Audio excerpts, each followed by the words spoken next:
తాకట్లో ఉన్న బంగారాన్ని విడిపించి ఆ రోజున మార్కెట్ ధర కట్టి మిగిలిన డబ్బును మీకు అందిస్తుంది కొమ్మూరి గోల్డ్.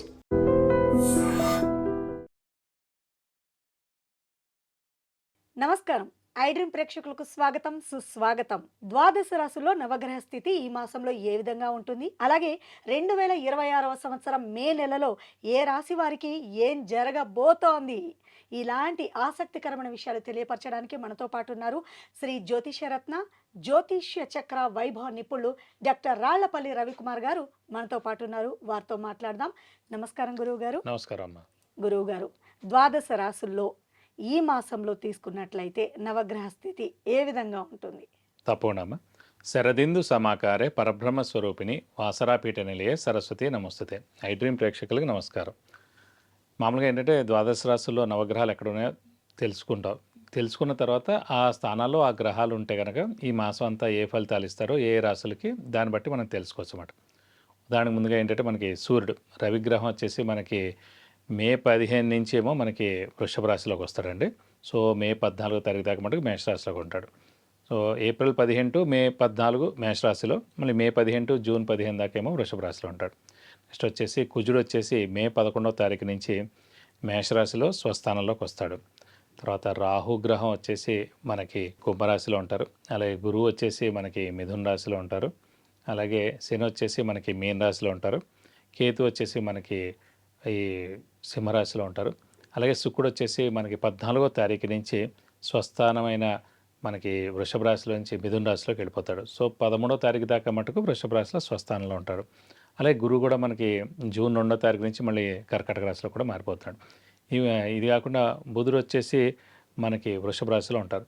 14వ తారీఖు మే నుంచి మళ్ళీ మిథున రాశిలోకి వెళ్ళిపోతాడు. సో ఇవ్వండి ద్వాదశ రాశుల్లో నవగ్రహాలు ఈ స్థానాల్లో ఈ మాసం అంతా ఉంటారు. కన్యారాశి వారికి ఈ నెల ఏ విధంగా ఉంటుంది అంటారు గురుగారు? కన్యారాశి అనగానే మనకి ఉత్తర 2, 3, 4 పాదాలు, హస్త 1, 2, 3, 4 పాదాలు, చిత్త 1, 2 పాదాలు, ఈ నక్షత్రాల సమూహంతమని కన్యారాశిలోకి వస్తుంది. కన్యారాశి అనగానే మనకి బుధుడు మెయిన్గా అధిపతి అవుతాడు. సో బుధుడు క్రియేటివిటీ, ఇంటెలిజెన్స్, లాజిక్, తెలివితేటలు, జ్ఞాపశక్తి కారకుడు, నేచర్ కారకుడు, మెయిన్గా గ్రీన్ కలర్ కారకుడు. సో గ్రీన్ కలర్ అంటేనే నేచర్. సో అందుకే కన్యారాశి వారికి బై బర్త్ డిఎన్ఏలో వాళ్ళకి ఈ లౌక్యం కానీ తెలివితేటలు ఇవన్నీ కూడా వాళ్ళకి మమైకమైపోయి ఉంటారు. సో నేచర్తో మమైకమైపోయి ఉంటారు. సో మన నేచర్తో మమైకమైపోయినప్పుడు ఎలాంటి వాళ్ళతోనే ఎలా మాట్లాడాలి, మెయిన్గా అందరూ బాగా మాట్లాడగలరు, బాగా అందరూ తెలివైన వాళ్ళే ఉంటారు. లౌక్యంగా ఎవరైతే మాట్లాడగలిగారో వారు ఎక్కువగా సక్సెస్ అవుతూ ఉంటారు. కాబట్టి ఈ కన్యారాశి వారు కదా. ఇంకోటి కూడా మెయిన్గా ఇదివరకు కూడా చెప్పుకున్నాం, ఏ గ్రహానికైనా సరే ఉచ్చస్థానం వాళ్ళ ఆపోజిట్ హౌస్లోనే ఉంటుంది. అంటే వాళ్ళ ఓన్ హౌస్లో అయితే మటుకు ఉచ్చం ఉండదు, అంటే ఎగ్జాల్టేషన్ పొజిషన్ అన్నమాట. సో ఒక కన్యారాశి వాళ్ళ మటుకు ఆ కన్యారాశి అంటే వాళ్ళ సొంత ఇల్లు మాత్రం ఏముండదు, సొంత ఇంట్లో ఉంటుంది, మామూలుగా స్వస్థానం అంటారు. ఓకే. ఉచ్చస్థానం అనేది మటుకు వేరే రాశిలోనే ఉంటుంది. కానీ ఒక కన్యారాశిలో మటుకు బుధుడు ఉచ్చలోనే ఉంటాడు. సో అతను ఒక్కడు మటుకు అక్కడ ఉచ్చలో పెట్టుకున్నాడు అనమాట. సో ఇంకా అల్టిమేట్ అన్నమాట. అలాగే హస్త నక్షత్రం వచ్చేసి మన వినాయకుడిది కూడా అన్నమాట.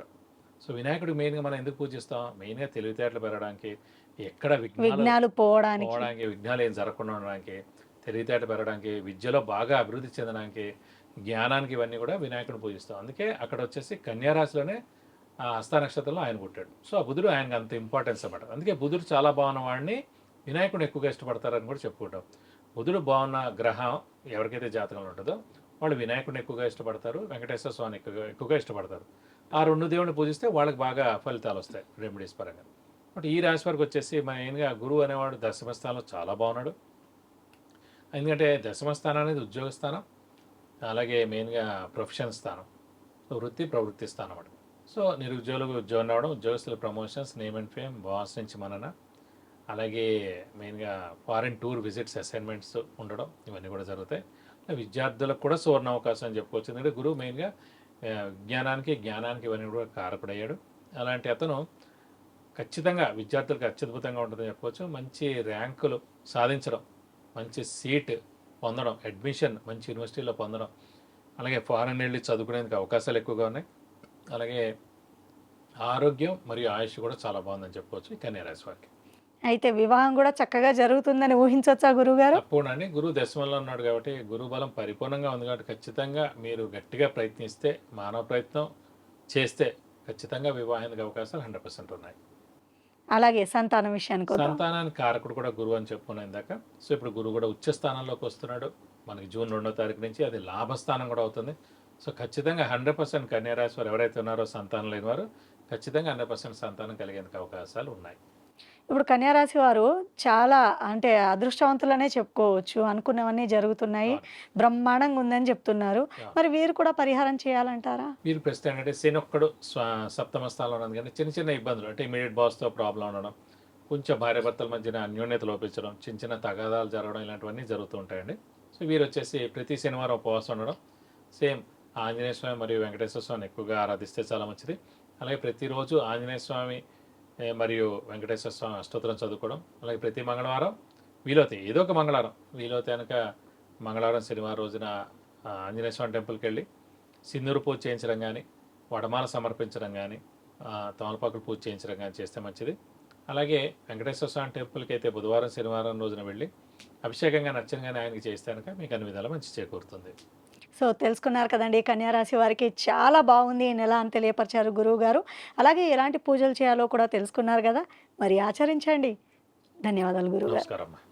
సో తెలుసుకున్నారు కదండి, మరి వివాహం, ఉద్యోగం, విద్య, గృహప్రవేశం, వాహనము, విదేశీ ప్రయాణము, ఇలా రకరకాల ఇబ్బందులతో బాధపడుతున్న వారు ఏం చేయాలా అని ఆలోచించకుండా వెంటనే కింద స్క్రోల్ అవుతున్న నెంబర్స్కి వాట్సాప్ ద్వారా లేదంటే కాల్ చేసి మీరు అపాయింట్మెంట్ తీసుకొని వీటి నుంచి బయటపడే మార్గాన్ని సులువుగా మీరు గురువుగారిని అడిగి తెలుసుకోవచ్చు. నమస్కారం. And for more videos, Please subscribe to iDream channel. Subscribe to iDream Media. Please subscribe to iDream. Please subscribe to iDream. Please subscribe iDream. And please subscribe to iDream. For more videos, subscribe to iDream.